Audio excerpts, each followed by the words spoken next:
who's just recovering from the Civil War. His duty, he may probably be a father of 10 or 15, is to feed his children. And he's not coming to the seascape to admire sunset as I was. He has had a long, hard day, and he did not sell much. So what he wanted from me was to buy and leave him alone. He did not want to talk about sunset. Right. And I think similarly, well, it's hard to say. The thing about Amis is I think that they're very very open and sort of humorous people.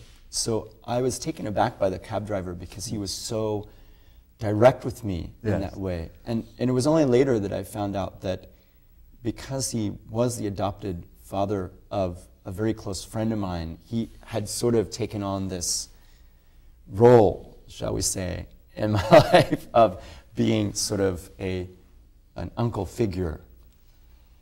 But there's a similar expression, but very veiled in the work of one of my favorite singers.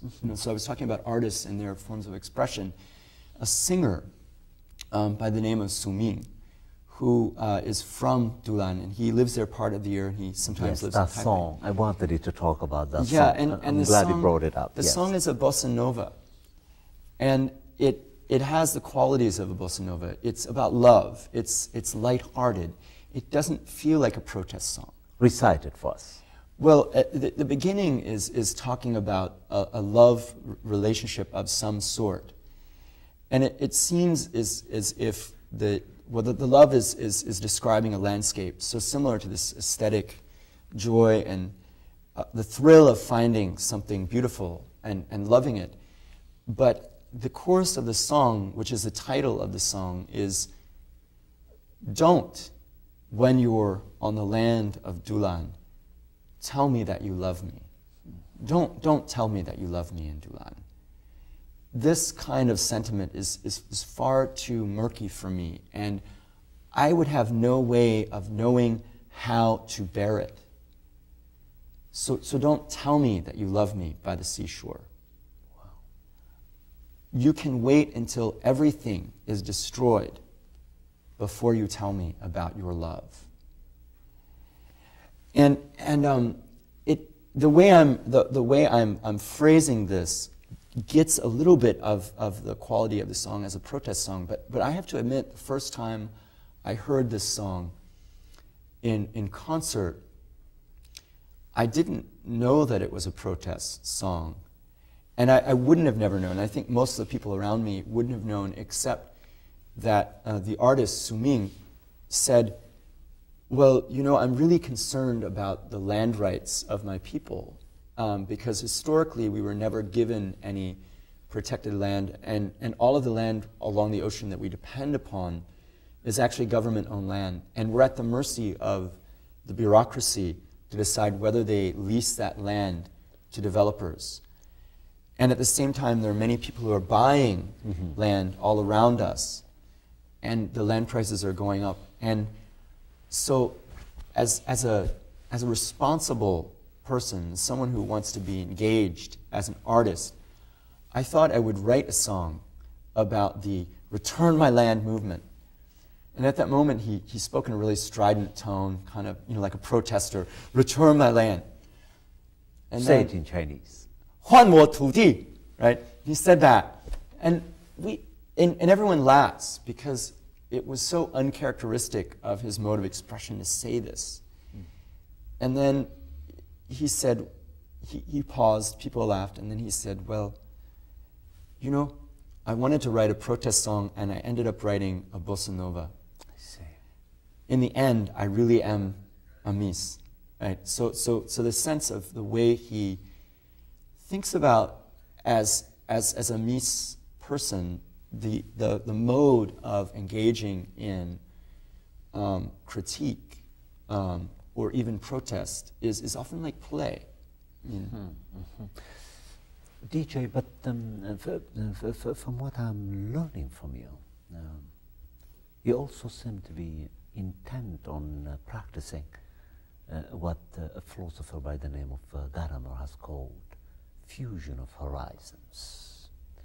Yeah, I was influenced by Gadamer in grad school, so there's a, yes. How does this notion of fusing horizons work in this encounter of natives and outsiders? Well, the way I think... I'm not thinking in terms of the enlightened ones, such as you, but rather the other outsiders. Yes. I'm fascinated by how they negotiate I really do think arrogance that this... and curiosity. I really do think that the notion of the fusion of horizons it's very difficult because, as many people note, the Taipei people bring Taipei values, and they're not always willing to. They come from Taipei to get away from Taipei values, but they bring the Taipei values with them, and they're not always aware of that. But the way I see positive things can happen is that in the work of an artist like Su Ming, but also in the work of other Amis artists from other places. So I'm thinking of another friend of mine whose name is Chalao, who is the frontman of this amazing multicultural, multinational band called Bashi Wali. They create pieces that they don't aim to preach to you. They don't aim to shout at you.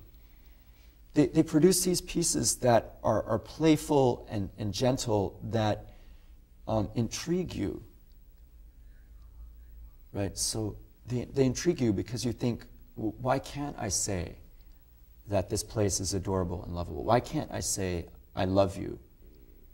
Why can't I do that?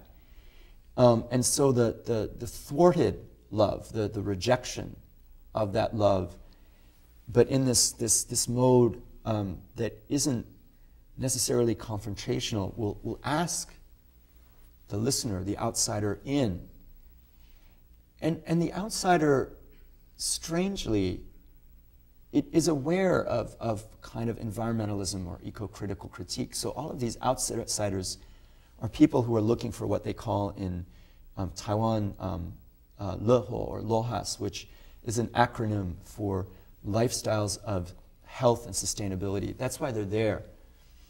So they're aware of a kind of ecological writing and critique. So when they see this, perhaps it breaks through their arrogance, right? Because it's not saying, we don't like you because you bring Taipei values, and you think that you can own the land and the air and the water, and you can lease our land. It's saying, your love is something that I don't want unless you do the work. That's right.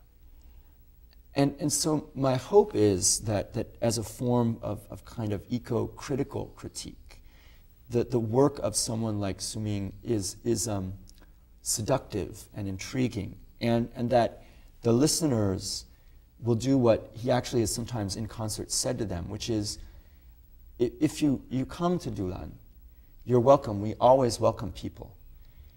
But don't go away from here without trying to understand the reality of our conditions. That's remarkable. And of course, as we are winding down now, African Ascent is truly honored to have had you as one of its remarkable guests. Thank you. For about an hour.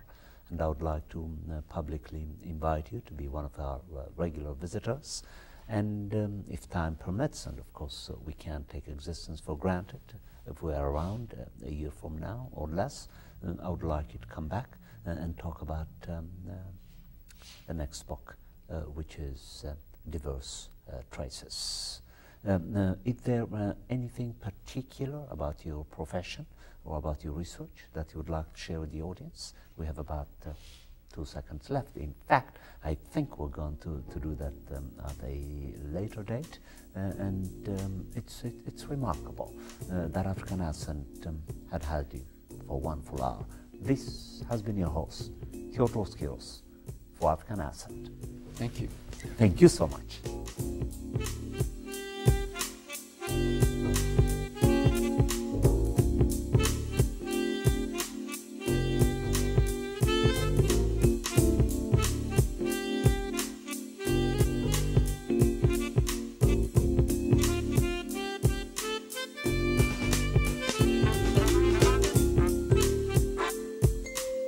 you.